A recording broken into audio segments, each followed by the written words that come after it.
नाजरीन, गरीब के लिए कानून कोई और अमीर के लिए कानून कोई और, ये सीसीडी ने साबित किया है। मैं क्यों कह रहा हूँ, क्योंकि कुछ रोज़ कबल एक वाक़या जो है वो रूनुमा हुआ, जहाँ पर रज़ा डार समेत बाकी मुल्ज़िमान को गिरफ़्तार किया गया, जिन पर इल्ज़ाम ये था कि 2 गैर मुल्की ख़वातीन जो हैं उनके साथ मुबैना तौर पर ज़्यादती और अगवा का ये मुकदमा था। लेकिन पंजाब पुलिस इस हवाले से, जो फैसल कामरान साहब हैं, वो कहते हैं कि जी वो केस सीसीडी टेकअप नहीं करेगी, वो केस लाहौर पुलिस टेकअप करेगी। लेकिन दूसरी जानिब जो गरीब है उसके लिए कानून कोई और है। हमारे साथ सीनियर कानूनदान मौजूद हैं, भुट्टा साहब। इन्होंने बेसिकली एक दरख्वास्त जो है वो लाहौर हाई कोर्ट के अंदर दायर किया कि इस्लामाबाद के 2 शहरी जिनका कोई क्रिमिनल रिकॉर्ड ही नहीं था, जिन पे कोई केस ही नहीं था, उनको सीसीडी ने पुलिस मुकाबले में पार करवा दिया, 2 सगे भाइयों को। और बाद में कहा गया कि उन पर एफआईआर थी 302 की। ये सारा वाक़या क्या है, तमाम तफसीलात जो हैं भुट्टा साहब से जानते हैं। अच्छा सर, ये बताइएगा, 302 का मुकदमा, ये ज़ाहिर सी बात है कुछ ना कुछ तो आपके क्लाइंट ने किया होगा। बिस्मिल्लाहिर्रहमानिर्रहीम। मैं अपने नाजरीन को इस केस के बारे में डीपली ब्रीफ करना चाहूँगा। केस के रियल फैक्ट्स ये हैं कि ये दोनों सके भाई सज्जाद और साजिद वालिद मोहम्मद हुसैन, ये लाशारी कास्ट से हैं और ये बेसिकली राजनपुर के रहने वाले हैं, फाजलपुर के। बिल्कुल इनका कोई क्रिमिनल रिकॉर्ड नहीं है। ये अपनी सज्जाद साजिद, ये दोनों सके भाई अपनी वालदा के साथ और साजिद की वाइफ के साथ इस्लामाबाद समा गार्डन में रिहाइश पजीर थे। खैबर रोड पे एक वैन स्कूल के ऊपर इनका पोर्शन, वहाँ पे रेंट पे रह रहे थे। वहाँ से मोरखा 8/5/2026 को 8/5/2026 को वहाँ पे दोनों भाइयों को सुबह 4 बजे अबडक्ट किया गया। अबडक्ट करने के बाद थाना लोई भीर लिया गया। वहाँ पे इस्लामाबाद की पुलिस, थाना लोई भीर की, वो भी इन्वॉल्व थी इसमें। उसके बाद उन्होंने वहाँ से उनको वहाँ से अबडक्ट करने के बाद उन्होंने मोबाइल भी उनके स्नैच कर लिए, गाड़ी भी उनकी कैप्चर कर ली। फिर यहाँ लाहौर ले आए। लाहौर में फ़ौरन ही सज्जाद और साजिद की वालदा ने 491 की पिटीशन लगाई इस्लामाबाद सेशन जज के पास। लेकिन मीनवाइल उनका इनकाउंटर हो चुका था और एफआईआर नंबर है 168/2026 सीसीडी मॉडल टाउन CTD 1 ने उनका इनकाउंटर किया है। एक जाली, एक फर्जी मुकदमा बना के, एक जाली और फर्जी ड्रामा बना के, एक कहानी बना के, एक मन घड़त स्टोरी बना के दोनों सक्के भाइयों का ब्रूटल मर्डर किया गया है, जो कि सरासर नाइंसाफ़ी है। यहाँ पे सबसे इम्पॉर्टेंट बात यह है कि दोनों भाइयों का कोई क्रिमिनल रिकॉर्ड नहीं बताया गया। कोई दोनों भाइयों का कोई भी, ना वो मंशियात फरोश हैं, वो तो बेचारे मजदूर हैं। मजदूरी के सिलसिले में राजनपुर से हिजरत करके इस्लामाबाद में रिहाइश पजीर थे। और मैंने इसकी इस्लामाबाद हाई कोर्ट में भी रिट दायर की है जस्टिस इनाम अमीन मिन्हाज साहब के पास। उन्होंने भी SSP ऑपरेशन इस्लामाबाद को डायरेक्शन दिया है कि आप सेफ सिटी कैमराज को प्रिजर्व करें। वहाँ पे जो 8/5/2026 के उस एरिया की जितनी CCTV फुटेज हैं उनको प्रिजर्व करें, वो रिकॉर्ड विदिन 30 डेज़ मुझे पेश करें। और फिर जो गाड़ी उन्होंने कैप्चर की है, जो मोबाइल उन्होंने कैप्चर किए हैं, वो अभी तक उन्हें वापस नहीं किए।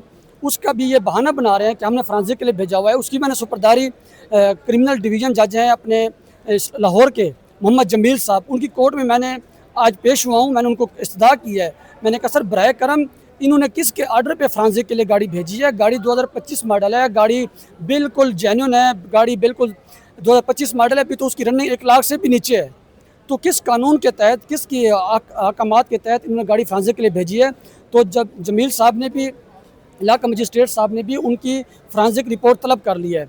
अभी यहाँ पे मैं जो बात आपको कहना चाहता हूँ, मैं अहकाम बाला से इस्तदा करना चाहता हूँ, मैं आला ओहदेदारान से इस्तदा करना चाहता हूँ कि बराए करम CTD को इतने आप बेलगाम CCD क्रिमिनल डिपार्टमेंट जो है, इनको इतने बेलगाम अख्तियारात ना दें, क्योंकि यहाँ पे अदालतें मौजूद हैं। यहाँ पे हमारे मुल्क के पाकिस्तान में मुअज़्ज़ज़ जज साहबान मौजूद हैं। फेयर ट्रायल के लिए मुल्ज़मान को पेश किया जाए, उनको फेयर ट्रायल का चांस दिया जाए, ना कि उनको एक ब्रूटल मर्डर करके आप मार देते हैं। उनके छोटे छोटे मासूम बच्चे होते हैं, उनके बहन भाई होते हैं जो कि बेसहारा हो जाते हैं।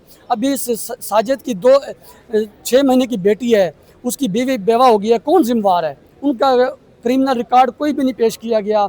विदाउट क्रिमिनल रिकॉर्ड उन दोनों भाइयों को एक झूठा फर्जी कहानी बना के इनकाउंटर कर दिया गया है। उसका कौन जिम्मेवार है? पूरी की पूरी फैमिली डिस्ट्रॉय हो गई है, पूरी की पूरी फैमिली जद्दोकोब हो गई है, पूरी की पूरी फैमिली जहनी मरीज़ बन चुकी है। तो इनका कौन जिम्मेदार है? मैं आपके थ्रू, इस चैनल के थ्रू अहकाम आला को रिक्वेस्ट करना चाहूँगा कि जिन लोगों ने भी, ये मुकदमा नंबर है 168, उसमें सब इंस्पेक्टर अली एहसान है। अली एहसान 8/5/2026 को लोई भीर सवागढ़ में मौजूद था। उसकी वहाँ पे तमाम तर जो है ना मौजूदगी वहाँ पे हमें मौजूद पाई गई है, मिली है। वहाँ पे वो मौजूद था, वहाँ पूरी टीम के साथ आया। थाना लोई भीर इस्लामाबाद की पुलिस स्टाफ के साथ मिलकर दोनों भाइयों को वहाँ से अबडक्ट किया गया, फिर लाहौर में आकर इनकाउंटर किया। उसके प्रूफ भी हमारे पास मौजूद हैं। लेकिन यहाँ पे सवाल ये उठता है, क्या हमारे आला हुकाम इनके बेलगाम अख्तियारात को कम करेंगे? क्या यहाँ पे अदालतें नहीं हैं? क्या यहाँ पे मुअज़्ज़ज़ जजेस साहबान नहीं हैं? क्या यहाँ पे आईने पाकिस्तान में फेयर ट्रायल का चांस नहीं दिया गया? अच्छा, इससे पहले भी ये जो आपका केस आप बता रहे हैं सीसीडी का, इससे पहले भी हज़ारों केसेस ऐसे हैं सीसीडी के जो आए दिन यहाँ पर लाहौर हाई कोर्ट के अंदर केसेस ज़ेर समाअत आते थे, जिनको उठा लिया जाता था और बाद में जो है मावराए अदालत कत्ल कर दिया जाता था।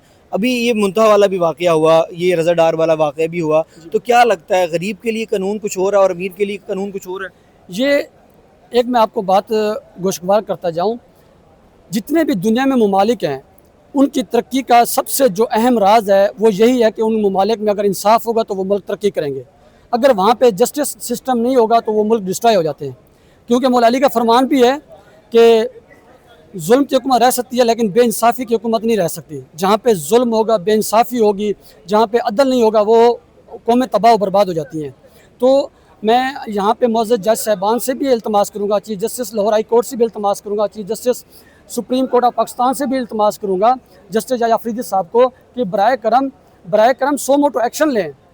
1100 से अबव लोगों को सीटीडी ने इस टाइम इनकाउंटर करके मार दिया है, कोई उनका पूछने वाला नहीं है। घर के घर उजड़ चुके हैं, घर के घर बर्बाद हो चुके हैं, यतीम बच्चियां बेवाएँ रो रही हैं, कोई उनकी फरियाद सुनने के लिए तैयार नहीं है। जबकि मुल्क पाकिस्तान में मुअज़्ज़ज़ जज साहबान मौजूद हैं, मेरिट पे फैसला करने वाली अदालतें मौजूद हैं। आईन पाकिस्तान जो कि कुरान मजीद के बाद पाकिस्तान की कौम के लिए बहुत अहमियत की किताब है, जो हमारे लिए मुक़द्दस किताब जानी जाती है, वो भी मौजूद है। उसमें भी आर्टिकल 10A में वाज़ेह कहा गया है कि आप फेयर ट्रायल का चांस देंगे, तमाम तर शहरियों को यकसा हकूक़ दिए जाएंगे।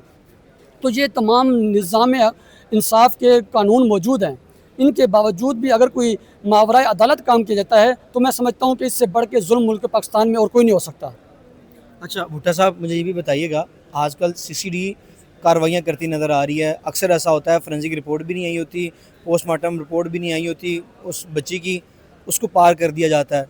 तो ये क्या लगता है, मैंने पहली बार इसकी कि क्या लगता है कि पाकिस्तान में गरीब के लिए कानून अलहदा बना दिया गया है और अमीर को इसको उससे बालातर कर दिया गया है? मैं पहले अर्ज़ कर चुका हूँ कि जिस मुल्क में इंसाफ या अदल नहीं होता वो मुल्क डिस्ट्रॉय हो जाता है। तो हमारा मुल्क जो है मोहम्मद अरबी के नाम पे बना है और हमारे मुल्क में अल्हम्दुलिल्लाह दीन इस्लाम की शरीयत भी नाफिज़ है। यहाँ पे मुअज़्ज़ज़ अदालतें भी मौजूद हैं, मुअज़्ज़ज़ जज साहबान भी मौजूद हैं, इंसाफ भी मौजूद है। तो हमारे जितने स्टेक होल्डर हैं, हमारे आला उहदेदारान हैं, जस्टिस साहबान हैं, चीफ जस्टिस साहबान हैं, उनको चाहिए कि स्ट्रिक्टली इसके ऊपर एक्शन लें और मावराए अदालत जितने भी इनकाउंटर किए गए हैं उनका एहतसाब किया जाए, सीटीडी को एक कानून के दायरे में लाया जाए, उनको उनके ऊपर चेक एंड बैलेंस रखा जाए। मेरी ये आपके थ्रू बहुत शुक्रिया। हमारे साथ भुट्टा साहब मौजूद थे जिन्होंने तफसीलन इस हवाले से गुफ्तगू भी की। सीसीडी के एक और कारनामा आपके सामने रखा है जहाँ पे इस्लामाबाद के मुकदमा नंबर 168/26 जो दो भाई थे वो राजनपुर के सजाद और साजिद जो है वहाँ के रिहायशी थे, इस्लामाबाद से वहाँ पे मजदूरी करने आए, गिरफ़्तार किया और बाद में सीसीडी ने उनको पुलिस मुकाबले में पार करवा दिया गया। यानी कि एक मनगढ़ंत कहानी जो है वो मंदिर यहाँ पर लाई गई कि जी जो मुल्जिमान के साथी छुड़ाने आए और उनकी फायरिंग से जो है जो मुल्जिम है वो हलाक हो गया। ये कहानी इन्होंने मुझे नहीं बताई। ये कहानी हर सेम मुकदमे के अंदर यही कहानी होती है सीसीडी की जानिब से। और बाकी जो बड़े केसेस हैं वो आपके सामने ही हैं कि उस तरफ कोई भी जो है वो नज़रसानी नहीं की जाती। और कानून मामला ये हो गया है कि गरीब के लिए कानून कुछ और है और अमीर के लिए फैसल कामरान साहब कहते हैं कि ये केस जो है लाहौर पुलिस टेकअप करेगी। मैं कुछ भी कहने से कासिर हूँ। अपने मेज़बान आतिक रेहान को दीजिए इजाज़त। अल्लाह ने के बाद।